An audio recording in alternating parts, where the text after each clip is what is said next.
नमस्कार एवरीवन, मैं वर्तिका गुप्ता स्वागत करती हूँ अपने इस चैनल में स्टडी विद वर्तिका। और ये हमारी ईवीएस की सीरीज़ का तीसरा वीडियो है जिसमें मैं अपने एनसीईआरटी क्लास 5th के नोट शेयर कर रही हूँ। तो जिससे सबसे ज़्यादा प्रश्न सीटेट में पूछे जाते हैं। क्लास 5th की एनसीईआरटी बहुत इंपॉर्टेंट है। तो चलिए शुरू करते हैं। मेरी ट्रिक याद है ना आपको। पहले आप प्लेबैक स्पीड को बढ़ाएंगे और फिर आप सुनेंगे, ताकि और डेली बेसिस पे सुनेंगे, ताकि आपके माइंड में वो काफ़ी टाइम तक रुकी रहे। एनसीईआरटी ईवीएस क्लास 5th में टोटल 22 चैप्टर हैं, जिससे मैंने केवल इंपॉर्टेंट पॉइंट ही निकाले हुए हैं। तो पहला पॉइंट है कि चींटी अपने पीछे एक प्रकार की गंध छोड़ती है, ठीक है, जिससे पीछे वाली चींटी को रास्ता मिलता है। एक कुत्ते का इलाका उसके मल मूत्र से निर्धारित किया जाता है। अगर उसका मल मूत्र है तो वहाँ पे दूसरा कुत्ता नहीं आता है, या उसको पता चल जाता है कि ये उसका इलाका नहीं है। तीसरा पॉइंट है कि रेशम का कीड़ा अपनी मादा को उसकी गंध से कई किलोमीटर दूर से ही पहचान लेता है, ठीक है, गंध से पहचानता है। पक्षियों की आंखें सिर के दोनों तरफ एक ही समय में दोनों तरफ होती हैं और एक ही समय में दो अलग अलग चीज़ों पर नज़र डाल सकते हैं, यानी कि वो एक लेफ़्ट साइड पे एक राइट साइड पे ऐसे समझ सकते हैं। तो एक ही टाइम में वो दो अलग अलग जगह पे देख पाते हैं। पक्षियों की गर्दन बहुत घुमाते हैं क्योंकि उनकी पुतली नहीं घूम सकती, ठीक है। ये एक वन लाइनर है, तो आप इनको ऐसे सुन लीजिए। अगला है कि चील, बाज, गिद्ध हमसे 4 गुना दूर देख सकते हैं, ठीक है। यहाँ से क्वेश्चन आता है कि कौन से ऐसे जानवर है, कौन सा ऐसा पक्षी है जो हमसे काफ़ी दूर तक देख पाता है। तो चील, बाज और गिद्ध याद रखिएगा। रात में जागने वाले जानवर हर चीज़ को केवल 2 कलर में देख पाते हैं, सफ़ेद और काली, ठीक। अगला पॉइंट है सांप के बाहरी कान नहीं होते हैं, ठीक है। ज़मीन पर हुई कंपन को ही वह सुन पाता है। अब आपको लगेगा कि हम लोगों को तो पिक्चर में दिखाया जाता है कि वो नागिन वाली मूवी में दिखाया नहीं जाता है कि बीन बजती है और सांप आ जाता है। तो ऐसा कुछ नहीं है, वो केवल वाइब्रेशन से ही चीज़ों को समझता है। लंगूर और पक्षी आवाज़ निकाल करके साथियों को दुश्मन की जानकारी देते हैं। वे एक विशेष टाइप की आवाज़ निकालते हैं जिससे दूसरे साथियों को जानकारी मिलती है। मछली बिजली तरंगों द्वारा अपने साथियों को जानकारी देती है। 2004 दिसंबर में अंडमान में सुनामी आई थी, ठीक है। तो ये डेट याद रखिएगा, ये सन याद रखिएगा, 2014 में आई थी। और वहाँ उसमें हुआ क्या था एक्चुअली, उसमें वहाँ के जानवरों को क्योंकि भूकंप का पहले से ही आभास हो जाता है, उन वेव्स को वो पहले ही सुन सकते हैं। तो इस वजह से उन्होंने वहाँ के लोगों को ये एहसास करा दिया था। वो लोग वहाँ खाली करके चले गए थे, ठीक है। स्लॉथ, यहाँ से स्टेटमेंट वाला क्वेश्चन अगेन आता है कि स्लॉथ कौन होता है। तो स्लॉथ भालू जैसा दिखने वाला एक जानवर होता है। 17 घंटे पेड़ से लटकता है। बताइए, इतना देर सोता है वो, 17 घंटे पेड़ से उल्टा लटक के सोता है। जिस पेड़ पर रहता है उसके पत्ते खा लेता है, और इसका टोटल जीवन काल 40 वर्ष का होता है, ठीक है। तो ये अपने पूरे जीवन काल में केवल 8 पेड़ बदलता है, यानी कि ये बहुत आलसी होता है एक प्रकार से। और एक सप्ताह में एक ही बार फौज के लिए पेड़ से नीचे उतरता है। ये सारे स्टेटमेंट में क्वेश्चन आते हैं, तो उनको याद रखिएगा। और ये आप जिस पेड़ पे रहता है उसी पेड़ की पत्ती खाता है। गाय कितने घंटे सोती है। तो गाय 4 घंटे सोती है, ठीक है। अजगर 18 घंटे सोता है। जिराफ 2 घंटे। बिल्ली 12 घंटे सोती है। इनका बस आप टाइम याद रखिएगा। नेक्स्ट पॉइंट है बाघ अंधेरे में हमसे 6 गुना बेहतर देख पाता है, ठीक है। तो ये याद रखिएगा कि बाघ हमसे ज़्यादा दूर तक देख पाता है। और बाघ की मूछें हवा में हुए कंपन को भाप लेती हैं कि ये शिकार की सही स्थिति है या नहीं। मूत्र से इसका इलाका डिसाइड होता है, जैसे कि उसका था, कुत्ते का था। मौके के अनुसार आवाज़ बदलता है और बाघ का गुर्राना 3 किलोमीटर दूर तक सुना जा सकता है, यानी कि बहुत तेज इसकी आवाज़ होती है। और ये फ़र्क पहचान लेता है कि हवा में पत्ते हिलने या शिकार के होने से जो पत्ते हिलते हैं, दोनों में फ़र्क पहचान लेता, फालतू का उठ के नहीं जाता। नेक्स्ट है उत्तराखंड में कौन सा नेशनल पार्क है। तो आपको पता है जिम कॉर्बेट नेशनल पार्क। अभी रिसेंट में इसका नाम बदल दिया गया है, आप कमेंट करके बताइएगा इसका नाम क्या है। राजस्थान में भरतपुर राष्ट्रीय उद्यान, यानी कि नेशनल पार्क है, भरतपुर राष्ट्रीय उद्यान, जो घाना डिस्ट्रिक्ट में पड़ता है, जिसको घाना नेशनल पार्क भी कहते हैं। तो ये दोनों नाम से याद रखिएगा। कालबेलिया डांस कहाँ का है। कालबेलिया डांस राजस्थान में होता है, ठीक है। ये बीन बजाने वाले जो होते हैं, बीन बनाने वालों को कालबेलिया बोला जाता है। और ये क्या है, नाग गुम्फन एक प्रकार की रंगोली डिज़ाइन है जो सौराष्ट्र गुजरात में बनती है, या साउथ इंडिया में भी बनती है, ठीक है। अगला पॉइंट बहुत इंपॉर्टेंट है कि बीन, तुम्बा और खंजरी, नाम याद रखिएगा, ये खंजरी है। ये जो भी बाजे होते हैं, यानी कि ये साउंड निकालने वाली इंस्ट्रूमेंट होते हैं, ये सूखी लौकी से बनाए जाते हैं। ये सब वही कालबेलिया नृत्य में यूज़ होते हैं, ठीक है। तो यहाँ से ये याद रखिएगा। अगला है, हमारे देश में केवल 4 तरह के सांप पाए जाते हैं। ये मेरी शिफ्ट में क्वेश्चन आया था कि कौन से तरह के सांप हमारे देश में पाए जाते हैं। तो नाग, करैत, डुबोया, अफाई। अच्छा, मैंने अभी तक आपसे कहा था कि आप सुना करिए, लेकिन मैं आपसे कहूँगी कि इसके नोट आप बना लेंगे क्लास 5th के तो बहुत अच्छा रहेगा, क्योंकि इससे सबसे ज़्यादा क्वेश्चन आते हैं। ये सांप काटने पर तुरंत जहर मारने की जो दवा दी जाती है उसमें भी सांप का ही जहर होता है। ठीक है, सांप की जहर थी वो दवा बनाई जाती है जो सभी सरकारी केंद्रों पे मौजूद होती है। अगला पॉइंट है, पेट के अंदर कितना टेम्परेचर पाया जाता है। तो 30 डिग्री। ठीक है, पेट के अंदर का टेम्परेचर लगभग 30 डिग्री होता है। पेट के अंदर कौन सा एसिड होता है। तो हाइड्रोक्लोरिक एसिड, नाम याद रखिएगा। वेल्क्रो क्या चीज़ होती है। तो वेल्क्रो वो जो चिपकाने वाला नहीं आता है जिसमें चर की आवाज़ आती है, सैंडल वगैरह में लगा होता है, तो वो वेल्क्रो की खोज किसने की थी। ठीक है, ये क्वेश्चन आता है, आप देखेंगे प्रीवियस ईयर में मिलेगा। जॉर्ज मेस्ट्रल ने की थी। कहाँ की थी। स्विट्जरलैंड में की थी। कब की थी। 1948 में की थी। ठीक है, तो बहुत ध्यान से इसको कई बार सुनिएगा, क्लास 5 मोस्ट इंपॉर्टेंट है। नेक्स्ट पॉइंट है कि मिर्चा कहाँ से लाया गया था। तो मिर्चा पुर्तगाल के व्यापारी लाए ज़रूर थे, लेकिन वो लाए थे साउथ अमेरिका से। ठीक है, दक्षिण अमेरिका से लाए थे। भिंडी और कॉफ़ी कहाँ से लाई गई है भारत में। तो अफ्रीका से लाई गई है। ठीक, यहाँ पे मैंने कुछ एक डायग्राम बनाया है, तो उस पर ध्यान दीजिएगा कि ये टंग में कहाँ पे कौन से बर्ड्स होते हैं। तो ये मीठा यहाँ आगे फ्रंट में होता है, कड़वा पीछे होता है, इधर साइड पे खट्टा होता है, सौर होता है, और इधर साइड पे सॉल्टी वाला टेस्ट होता है। सोयाबीन कहाँ से लाई गई है। तो सोयाबीन चाइना से लाई गई है। गोभी और मटर यूरोप से लाई गई है। ठीक है, यहाँ से बहुत सारा स्टेटमेंट वाला क्वेश्चन आया हुआ है, तो आप ये ध्यान से सुनिएगा। जो बहुत इंपॉर्टेंट है वो मैं बता देती हूँ। निपेंथिस एक प्रकार का पौधा होता है जो कि ऑस्ट्रेलिया, इंडोनेशिया और भारत में कहाँ पाया जाता है। मेघालय में पाया जाता है। ठीक है, ऑस्ट्रेलिया, इंडोनेशिया और भारत में मेघालय में पाया जाता है। ये क्या होता है, एक प्रकार का शिकार करने वाला पौधा होता है जो चूहे, मेढक और कीड़े मकोड़ों को खाता है। इससे एक प्रकार की गंध आती है। ठीक है, जो एक प्रकार की खुशबू आती है जो कीड़ों को आकर्षित करती है। इसका शेप कैसा होता है। तो इसका शेप घड़े के आकार का होता है। ठीक है, मैं पिक्चर डाल दूंगी, आप देख लीजिएगा। घड़े के जैसा इसका शेप होता है। ऊपर एक पत्ती का ढक्कन लगा होता है, जैसे उस पर कोई कीड़ा बैठता है वो उसको अंदर खा लेता है। घड़सीसर तालाब कहाँ पे है। तो ये 650 साल पुराना है, जैसलमेर राजस्थान में है। ठीक है, राजस्थान में है। नेक्स्ट है अलबरूनी। अलबरूनी कहाँ से। अलबरूनी जो यात्री भारत में आया था, इसने तालाब के ऊपर अपना वो आर्टिकल दिए थे, तो ये उज्बेकिस्तान का रहने वाला था। ठीक है, अब आपको कमेंट करना है कि किसके साथ भारत में आया था। तरुण भारत संघ संस्था कहाँ की है। राजस्थान की है। ठीक है, इसका काम है कि जिले में पुराने तालाब या नए तालाब की मरम्मत करना है। पुराने तालाब की मरम्मत करना, नया तालाब बनाना। डेड सी कहाँ पे है। तो डेड सी आप कमेंट करके बताइएगा। और ये नमकीन होता है, एक मतलब नमकीन होने की वजह से इसमें कोई भी चीज़ डूबती नहीं है, ऊपर ही तैरा करती है। आपने देखा भी होगा इसको वीडियोस में। और इसमें होता कितना है, 1 लीटर में लगभग इसके पानी के 1 लीटर में 300 ग्राम नमक पाया जाता है। ठीक है, तो नमक की वजह से कोई भी चीज़ इसमें डूबती नहीं है।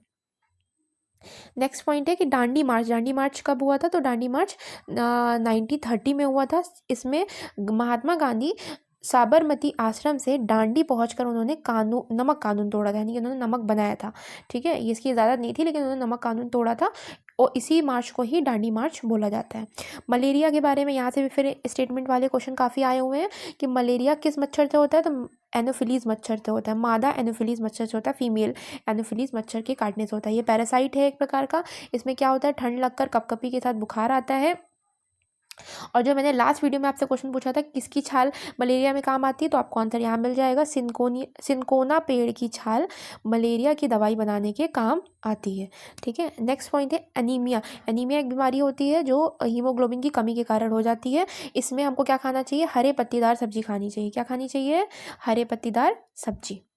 ठीक, नेक्स्ट पॉइंट है स्वस्थ शरीर में हीमोग्लोबिन कितना होता है। तो स्वस्थ शरीर में हीमोग्लोबिन 12 से 16 ग्राम पर डीएल होता है। मच्छर के बच्चे को क्या कहते हैं, लार्वा कहते हैं। पहले अंडा आता है फिर लार्वा बनता है। ठीक है, मलेरिया की खोज किसने की थी। तो मलेरिया किसने बताया था कि मलेरिया मच्छरों से होता है। रोनाल्ड रॉस ने बताया था। ये नाम याद रखिएगा, इसको आपको क्वेश्चन मिलेंगे प्रीवियस ईयर में। रोनाल्ड रॉस ने ही बताया था कि मलेरिया मच्छर से होता है, और इसके लिए इनको 1902 में नोबेल प्राइज़ भी मिला था। ठीक है। इन्होंने माइक्रोस्कोप से खून में मलेरिया के जीवाणु देखे थे। नेशनल इंस्टीट्यूट ऑफ माउंटेनियरिंग कहाँ पे है, यानी कि माउंटेन जो चढ़ने के लिए इंस्टीट्यूट जहाँ आपको सिखाया जाता है, तो वो उत्तरकाशी में है। रैम्पलिंग का मतलब क्या होता है, पर्वत से वापस उतरने को रैम्पलिंग कहते हैं। माउंट एवरेस्ट विश्व की सबसे ऊंची चोटी कहाँ पे है, नेपाल में है। इसे नेपाल में सागर माथा कहते हैं। ठीक है, आप मुझे ये बताइएगा कि नेपाल में सागर माथा तो कहते हैं, लेकिन इसका मतलब क्या होता है सागर माथा का। बछेंद्री पाल एवरेस्ट पर चढ़ने वाली पहली भारतीय महिला है। ठीक है, तो ये ज़रूर याद रखिएगा। यहाँ से स्टेटमेंट वाले क्वेश्चन आते हैं। देखिए इतने सारे पॉइंट है बछेंद्री पाल से रिलेटेड।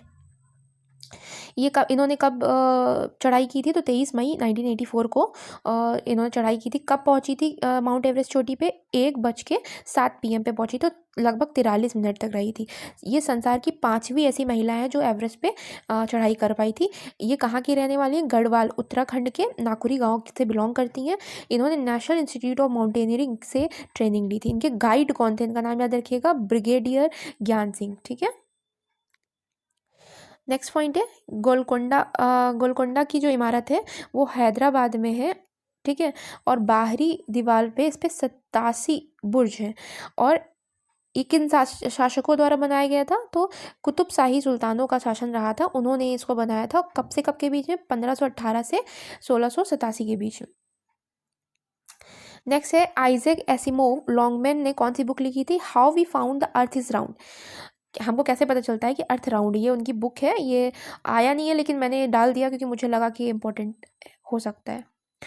नील आर्मस्ट्रॉन्ग सबने सुना है, चांद पे पहुंचने वाले पहले व्यक्ति।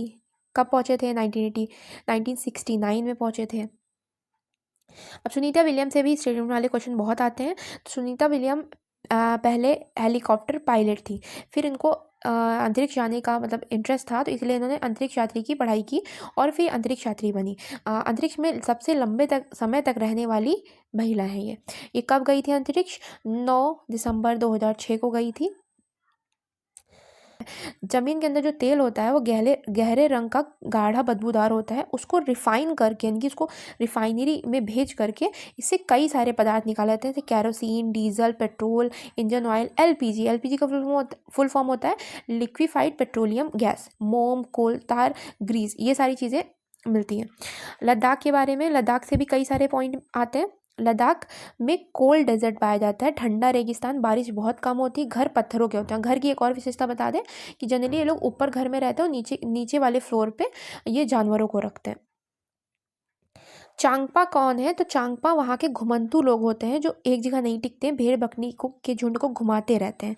इनमें विशेष प्रकार की यही चांगपा लोग एक विशेष प्रकार की बकरी को पालते हैं जिनके बालों से पश्मीना ऊन बनाया जाता है। और इसके ऊपर अलग आपको स्टूडेंट वाले क्वेश्चन आएंगे जो कि मैं आगे पढ़ाऊंगी। चांगपा जो लोग होते हैं ये एक विशेष टाइप के टेंट में रहते हैं जिसको रेबो बोला जाता है, और ये टेंट बनते किससे हैं, याक के बालों से। याक जानते हैं ना जानवर, उसके बालों से बनते हैं। लेखा क्या होता है, ये उसी टेंट के पास में जहाँ ये भेड़ बकरी को रखते हैं उसको लेखा कहते हैं। अब ये पश्मीना ऊन से काफ़ी क्वेश्चन आया हुआ है और कितने सारे पॉइंट निकले हुए हैं, सारे पॉइंट याद रखिएगा। पश्मीना ऊन एक पश्मीना शॉल में 6 स्वेटर के बराबर गर्मी होती है। ठीक है, ये शॉल बहुत पतला सा होता है, मोटी नहीं होती, एकदम पतली सी होती है, लेकिन बहुत गर्म करती है। बकरियों की खास नस्ल से बनाया जाता है, नस्ल के बालों से बनाया जाता है, जो कि ये बकरियां 5000 मीटर की ऊंचाई पर ही रहती हैं। यहाँ सर्दियों में तापमान 0 से -40 तक पहुँच जाता है जहाँ ये रहती हैं।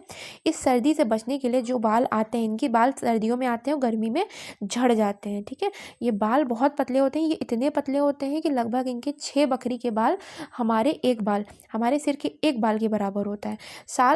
इस साल को बनाने में जो बुनकर होता है उसको एक शॉल बनाने में कम से कम 250 घंटे लगते हैं। ठीक है, इसीलिए शॉल बहुत महंगे भी मिलते हैं। चांगथाम क्या है, चांगथाम एक ऐसी जगह है जहाँ बहुत कम लोग रहे हैं। ठीक है, जहाँ बहुत कम लोग रहते हैं, ये वही जो ऊपर हमने घुमंतू लोगों के बारे में बताया था, वो उस जहाँ कम लोग रहते हैं उस जगह को ये कहते थे वो लोग। कश्मीर में रोटी कहाँ मिलती है, रोटी मतलब वो ब्रेड बेकरी की दुकान पे मिलती है। श्रीनगर में हाउस बोट होती है, तो हाउस बोट पे ही घर टाइप में बना होता है, वो 80 फीट तक लंबे होते हैं और चौड़ाई इसकी 8 से 9 फीट होती है, बोट की तरह बने। और एक और श्रीनगर में एक विशेष टाइप के भी बोट पाई जाती है जिनमें डोंगे के समान पानी में वो तैरते रहती है बोट, ठीक है। वहाँ पे लोग रहते हैं। डल लेक और झेलम नदी में इनमें कई परिवार भी रहते हैं, वो डोंगे वाली जो बोट होती है। छतों पर ये सारी विशेषताएं श्रीनगर की बताई जा रही हैं, ठीक है। श्रीनगर में छतों पे जो डिज़ाइन बनी होती है, हाउस बोट के अंदर जो डिज़ाइन बनी होती है उसको ख़त्म बंद कहते हैं। ये जिक्सा पजल जैसी दिखती है।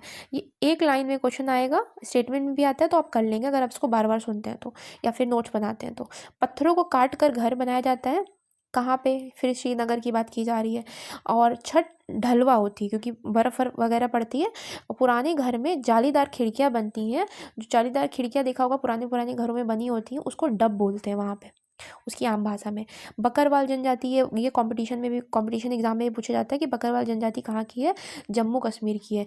क्या करते हैं ये लोग बकरी चराते हैं, गर्मियों में खासकर पाया जाता है। नेक्स्ट है गुजरात में जो भूकंप आया था भुज में, वो 26 जनवरी 2001 को आया था।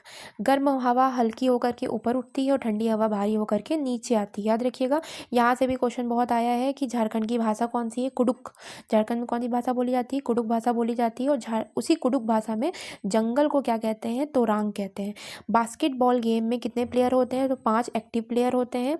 गुजरात के वानगाम, गुजरात में एक जगह है वानगाम, वहाँ बाजरे की फसल होती है। गुजरात में मटके को उल्टा रख करके जो सब्जी बनाई जाती है उसे उधियू कहते हैं। उधियू का मतलब ये होता है उल्टा, ठीक। नेक्स्ट पॉइंट है जंगल अधिकार कानून 2007 का है, ठीक है। और इस कानून के अकॉर्डिंग, यहाँ से स्टेटमेंट वाला क्वेश्चन आता है कि इस कानून के अकॉर्डिंग क्या विशेषता मिलती है, जंगल पर पूरा हक दे दिया जाता है। ऐसे आदिवासी जो कम से कम 25 वर्ष जंगल में रहे हों, उनका वहाँ चीज़ों पर हक हो जाता है, ठीक है। वहाँ के जो सामान होते हैं, लकड़ी और फल वगैरह, उन पर पूरा हक होता है। झूम खेती बहुत इंपॉर्टेंट है। यहाँ से भी स्टेटमेंट वाले क्वेश्चन आते हैं कि झूम खेती कहाँ होती है, पहली बात मिजोरम में होती है। ये खेती की ज़मीन लोगों को कैसे मिलती है, लॉटरी से मिलती है। अगला पॉइंट, एक फसल कटने के बाद ज़मीन को कुछ साल के लिए इसमें छोड़ देते हैं। झूम खेती में ऐसा होता है कि फसल कटी, छोड़ दिया, फिर उस जगह पे जो जंगल उगता है उसको काटते नहीं है, उसको वहीं गिरा करके जला देते हैं, और जो राख बनती है वो उस ज़मीन के लिए खाद का काम करती है। मिज़ोरम में जो मुख्य फसल बोई जाती है उस ज़मीन पर, वो चावल बोई जाती है। और यही फसल तैयार होने के बाद एक विशेष त्यौहार मनाया जाता है जिसे चेराव कहते हैं। वहाँ पे एक डांस होता है जिसे चेराव डांस कहते हैं। इस चेराव डांस में बांस की डंडी का प्रयोग किया जाता है। नेक्स्ट पॉइंट है ग्रेगर मेंडल। ग्रेगर मेंडल कौन थे, तो ग्रेगर जॉन मेंडल ऑस्ट्रिया के रहने वाले थे। इनका जन्म 1822 में हुआ था, 1822 में हुआ था। इनको फादर ऑफ जेनेटिक्स भी कहते हैं, वंशानुगत, जिन्होंने वंशानुगत की थ्योरी पढ़ी थी, कैसे पेरेंट्स से ऑफ स्प्रिंग में जीन्स ट्रांसफ़र होते हैं या कैरेक्टर ट्रांसफ़र होते हैं। तो इन्होंने सबसे ज़्यादा प्रयोग कब किया था, मटर के पौधे पे किया था। इन्होंने 28,000 पौधे पर प्रयोग किया। इन्होंने मटर का ही यूज़ क्यों किया था, क्योंकि इनमें जो गुण होते हैं वो जोड़ियों में होते हैं। इन्होंने कौन कौन से गुण लिए थे, बीज का चिकना या खुरदरा होना और पीला या हरा होना, ठीक है। तो हरा और झुर्रीदार आपने सुना होगा, और पीला और गोल ऐसे करके आता है। आबू धाबी, ये लास्ट पॉइंट है हमारी वीडियो का, कि आबू धाबी में कौन सी भाषा बोली जाती है, अरबी बोली जाती है, और करेंसी दिरहम चलती है, ठीक है। वहाँ पे क्या ज़्यादा मिलता है, तेल और खजूर ज़्यादा मिलता है। वो आबू धाबी का टाइम 1.5 घंटा हमसे पीछे है। तो यहाँ से कुछ, so thank you for watching my video, और ऐसे ही लाइक करते रहिए, शेयर करते रहिए, सब्सक्राइब करते रहिए मेरे चैनल को, और थैंक यू।